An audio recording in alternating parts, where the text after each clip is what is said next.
I need to tell you about something that completely shook me.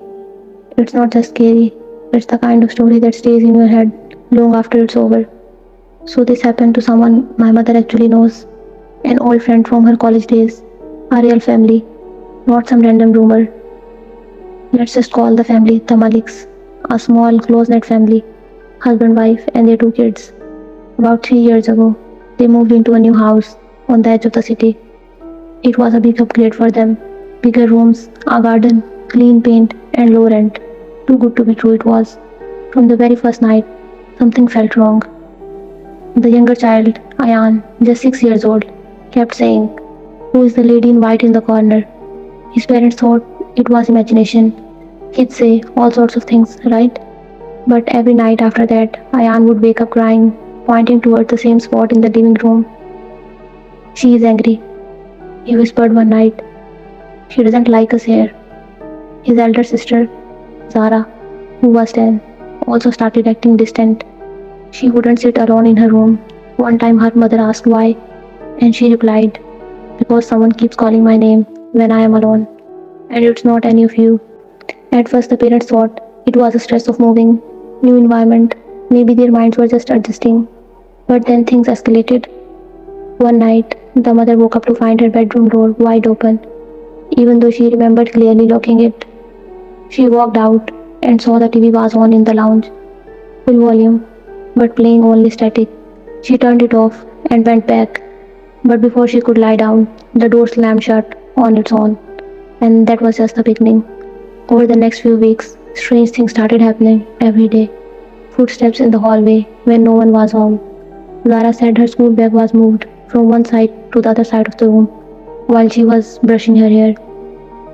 The father, who never believed in ghosts, finally admitted something strange was going on when he saw the kitchen tap turn on by itself. And then one day, the mother found something terrifying. Ayan had been drawing with his crayons, just doodling quietly like usual. But when she looked at the paper, it wasn't flowers or houses. It was a black figure, a tall woman wearing something white, but her face had no eyes, just two dark circles where the eyes should have been. When she asked, "Who's this?" Ayan said, "That's the auntie who lives under the stairs." They didn't even have stairs inside their house, just a locked storage space near the back entrance, something the landlord told them to never open. But now, they were scared enough to check. One afternoon, when the kids were at school, the mother found the key in the kitchen and decided to open it. The space was small, dark, dusty, but there was something odd. There were chalk markings on the inside walls, circles, symbols, and something was written in red, like dried paint, or maybe blood. "She waits where light doesn't reach." That night, all four of them slept in the same room, but even then, they heard something scratching from the inside the walls. And that's when Zara, half asleep, whispered, "She is angry again. She wants the house back." The parents had had enough.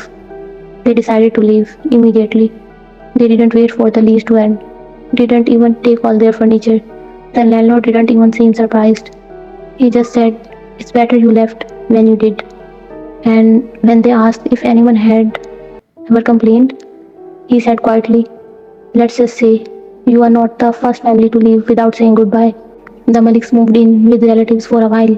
The kids slowly got better. The mother says Ayan stopped drawing that woman, but Zara still sleeps with the lights on.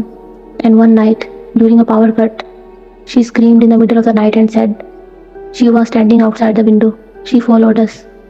I don't know if they left the house in time or if whatever was in that house left with them.